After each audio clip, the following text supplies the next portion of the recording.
ചേലക്കരയിൽ LDF സ്ഥാനാർത്ഥി UR Pradeep കുടുംബസമേതം വോട്ട് ചെയ്യാൻ എത്തുകയാണ്. അദ്ദേഹം നേരത്തെ നമ്മളോട് പറഞ്ഞിട്ടുണ്ടായിരുന്നു അല്പസമയത്തിനകം രാവിലെ തന്നെ എത്തി വോട്ട് രേഖപ്പെടുത്തും. അതിനുശേഷം ഓരോ ബൂത്തിലും എത്തിക്കൊണ്ട് പരമാവധി വോട്ടർമാരെ നേരിൽ കാണാനുള്ള ഒരു അവസരമായി ഇത് വിനിയോഗിക്കുമെന്നുള്ളത് അദ്ദേഹം നേരത്തെ പറഞ്ഞിട്ടുണ്ടായിരുന്നു. എന്തായാലും അദ്ദേഹത്തിന്റെ വാക്കുകൾ തന്നെ കടമെടുത്താൽ തന്റെ കഴിഞ്ഞകാല രാഷ്ട്രീയ ജീവിതത്തിന്റെ വലിയൊരു വിലയിരുത്തലായി ചേലക്കര ഇക്കുറി ഈ ഒരു തെരഞ്ഞെടുപ്പിൽ തനിക്കൊപ്പം നിൽക്കുമെന്ന ശക്തമായ ആത്മവിശ്വാസം പ്രകടിപ്പിക്കുന്നുണ്ട്. അതിനൊപ്പം തന്നെ കെ രാധാകൃഷ്ണൻ മണ്ഡലത്തിൽ ദീർഘകാലങ്ങളായി തുടർന്നു വരുന്ന വികസന പ്രവർത്തനങ്ങൾക്കൊരു തുടർച്ചയുണ്ടാകും.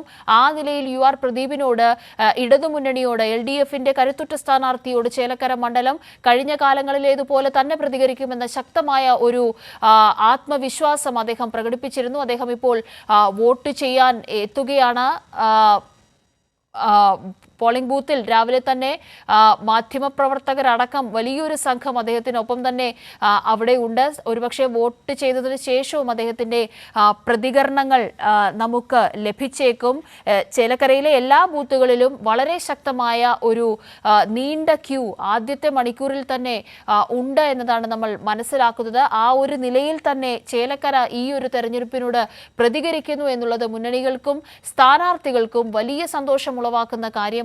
പരമാവധി പോളിംഗ് ശതമാനം ഉയർത്തിക്കൊണ്ടുവരിക, അത് ഏത് മുന്നണിക്ക് അനുകൂലമാകുമെന്ന ഒരു കണക്കുകൂട്ടലുകളിലേക്ക് വൈകുന്നേരത്തോടുകൂടി കടക്കുക എന്ന വലിയ ലക്ഷ്യത്തോടുകൂടി തന്നെ എല്ലാവരും കാത്തു നിൽക്കുന്നു. വോട്ടർമാരുടെ പ്രതികരണം എങ്ങനെയാണ്, ജനങ്ങളുടെ മനസ്സാർക്കൊപ്പമാണ് എന്നറിയുന്നതിനായി കാത്തു നിൽക്കുന്നു എന്നുള്ളതാണ് ചേലക്കരയിലെ കാഴ്ചകളിൽ നിന്ന് നമ്മൾ ഇപ്പോൾ കാണുന്നത്. നേരത്തെ കെ രാധാകൃഷ്ണൻ MP വോട്ട് ചെയ്യാനായി എത്താനിരിക്കുന്ന ആ ബൂത്തിൽ, ചേലക്കര പഞ്ചായത്തിൽ തന്നെ ഉൾപ്പെടുന്ന ആ ബൂത്തിൽ ശക്തമായ ഒരു ക്യൂ, സ്ത്രീകളടക്കം നീണ്ട ക്യൂ, 50-ലധികം പേർ വോട്ടെടുപ്പിന്റെ ആദ്യ മിനിറ്റിൽ തന്നെ അവിടെ എത്തി സമ്മതിദാനാവകാശം വിനിയോഗിക്കാനുള്ള ആ ഒരു തയ്യാറെടുപ്പിൽ നിൽക്കുന്ന ആ ക്യൂ, അതാണ് സ്ക്രീനിന്റെ ഒരു വശത്ത് നമ്മൾ കണ്ടുകൊണ്ടിരിക്കുന്നത്. മറുഭാഗത്ത് സ്ഥാനാർത്ഥി LDF സ്ഥാനാർത്ഥി UR പ്രദീപ് ഇപ്പോൾ ദേശമംഗലത്തേക്ക് പോളിംഗ് ബൂത്തിലേക്ക് എത്തുകയാണ്. അവിടെയാണ് അദ്ദേഹത്തിന്റെ വോട്ട് ഉള്ളത്.